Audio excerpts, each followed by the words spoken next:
बिस्मिल्लाहिर्रहमानिर्रहीम। Food plant लिखने वालों को मेरा बहुत बहुत प्यार और सलाम। तो जी आज हम बनाने लगे हैं आपके लिए मज़ेदार किस्म का टी टाइम केक। तो बढ़ते हैं किचन की तरफ और बनाते हैं मज़ेदार किस्म का टी टाइम केक।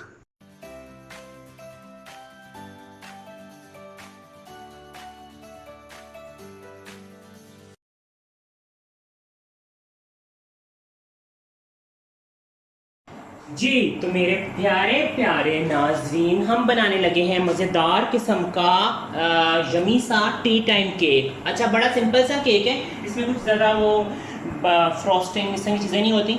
इसके जो इंग्रेडिएंट्स हैं मैं आपको बता देता हूँ। मेरे पास 250 ग्राम मैयन हुआ हुआ मैदा है, सेल्फ रेजिंग फ्लावर है।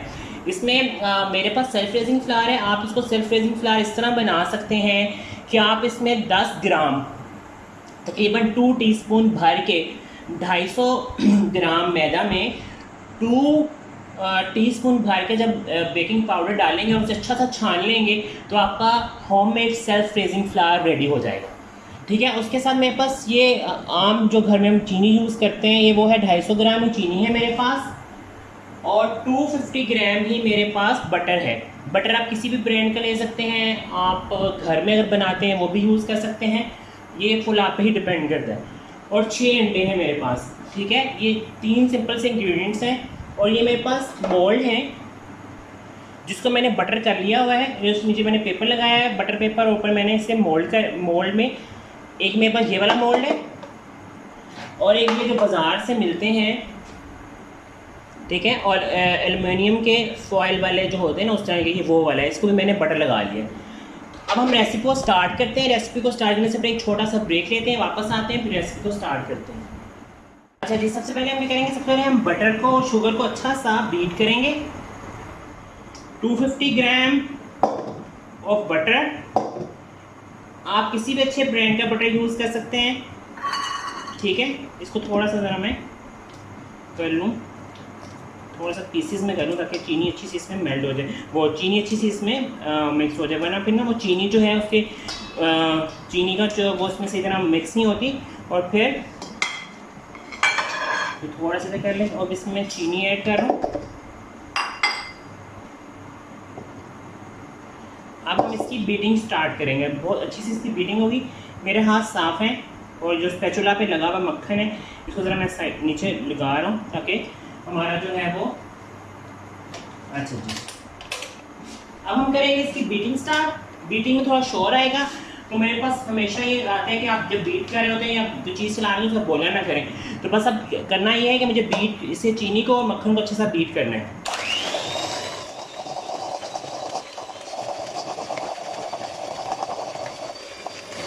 हम इसे जस्ट बीट करेंगे, बीट करते हैं, फिर वापस आते हैं बाकी रेसिपी में, फिर चीज़ों को अंडा को 1 बाय 1 अंडा इसमें ऐड करते हैं।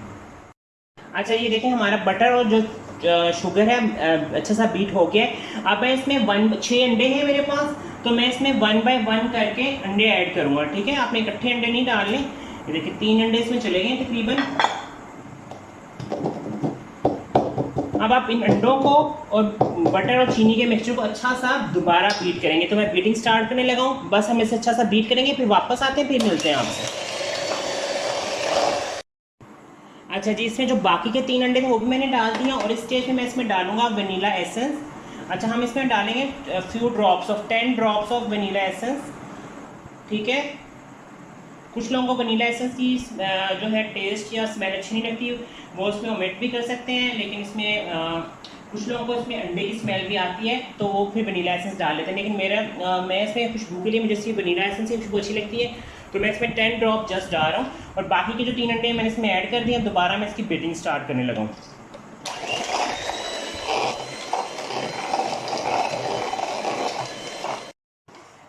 अच्छा, ये देखें हमारा ये बटर, शुगर और जो अंडे हैं वो बहुत अच्छा सा मिक्सचर बन गया। ठीक है, चीनी जो सारी इसमें डिज़ोल्व हो गई है। अब मैं अब बाहर इसमें हमें मुझे डालना है मैदा, सेल्फ रेजिंग फ्लावर। अच्छा, इसमें मैंने आपको बता दिया, ये बस 250 ग्राम मैदा है और 10 ग्राम या 2 टीस्पून इसमें मैंने बेकिंग पाउडर डाला था। उसे मैं 3-4 दफ़ा आप छान लें तो आपका बड़ा अच्छा सा सेल्फ रेजिंग फ्लावर बन जाता है। अब मैं इसमें ऐड करूँगा। ठीक है, छना हुआ अच्छा सा छना हुआ जो है आप जब करेंगे तो ये आपने अच्छा, आप अक्सर लोग से गलती होती है उनका केक सख्त हो जाता है, या वो उनका केक सख्त हो जाता है।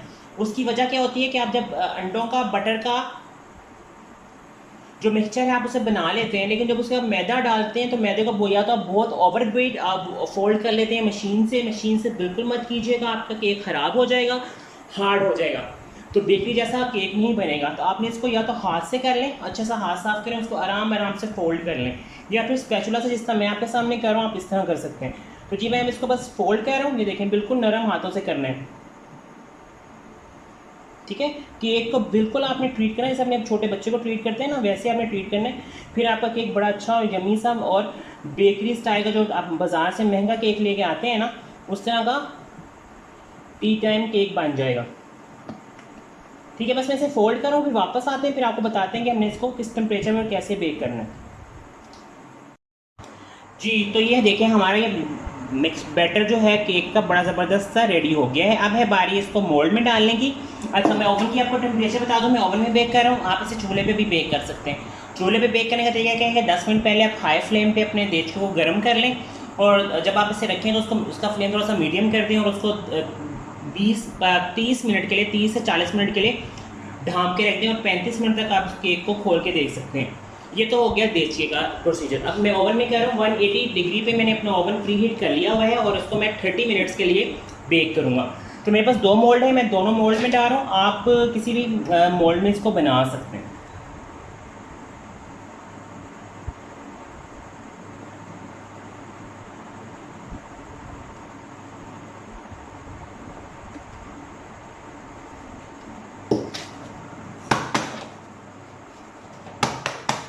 ठीक है, ये आपने कर लिया, ये थोड़ा सा राइज भी होगा, ठीक है। तो हमें ज़्यादा वो नहीं करना कि इसको भरें, ऊपर जब राइज होगा तो उसमें स्पेस, इसमें वॉल्यूम आएगा तो उसमें स्पेस चाहिए होती है, ठीक है। ये दूसरा हम इसमें डाल रहे हैं। ये आपके आराम से बेकरी से जो बड़े साइज़ के आपको केक मिलते हैं ना, बड़े आराम से आपको ये 2 केक उसमें रेडी हो जाएंगे आपके, ठीक है। मैं सोचा कि थोड़ा सा आपको बेकिंग वगैरह, केक वगैरह, बनाना ब्रेड्स वगैरह भी सिखाई जाएँ, क्योंकि कुकिंग तो काफ़ी ज़्यादा हो गई थी, तो बेकिंग थोड़ा सा लोगों का था कि आप बेकिंग भी सिखाएं, तो मैं कहा जी ज़रूर।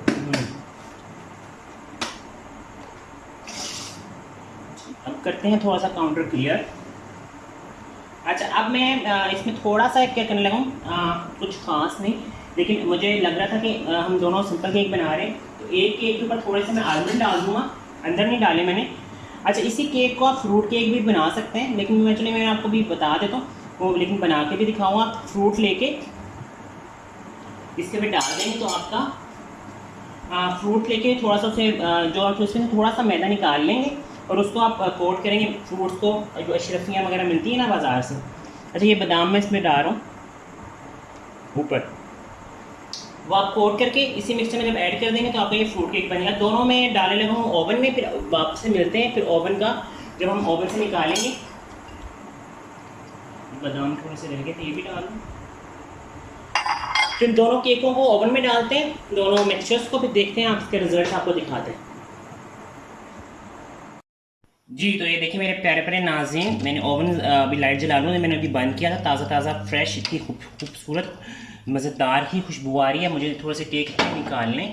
अच्छा एक केक ये देखें कैसे ज़बरदस्त, मैंने जिस क्यूर से वो चेक कर लिया था, ये बिल्कुल पक गया, ज़रा मैं निकाल रहा हूँ। और दूसरा ये देखें जो मैंने आलमंड ऊपर रखे थे वो बहुत हॉट है, ये देखें यहाँ पे अगर मैं आपको थोड़ा सा दिखाऊँ, ये देखें कितना खूबसूरत पे कलर आया है, ठीक है। परफेक्ट हमारा केक बेक हो चुका है। मैंने इन दोनों को चेक कर लिया। मैं ज़रा इसकी प्रेजेंटेशन दिखाता हूँ, फिर आपको लास्ट की भी दिखाते हैं कि प्रेजेंट कैसे करने है केक आपने। जी तो मेरे प्यारे प्यारे नाज़रीन, ये हमारे मज़ेदार किस्म केक है। ये मेरे पास केक था, मैंने बना के पहले का रखा हुआ था सेम, इससे तो मैंने इसकी कटिंग करके रख दी है ताकि गरम गरम केक मैं आपको ना दिखाऊँ।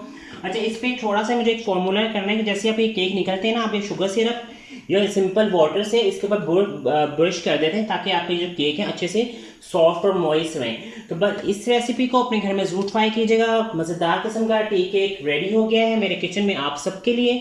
इस रेसिपी को घर में ट्राई कीजिएगा, मुझे फीडबैक दीजिएगा, और मज़ीद इस तरह की रेसिपी सीखने के लिए चैनल को लाइक शेयर सब्सक्राइब करना बिल्कुल मत भूलिएगा। मुझे और मेरी फैमिली को दुआ में रखिएगा, याद रखिएगा। मिलेंगे नेक्स्ट रेसिपी में। अल्लाह हाफ़िज़।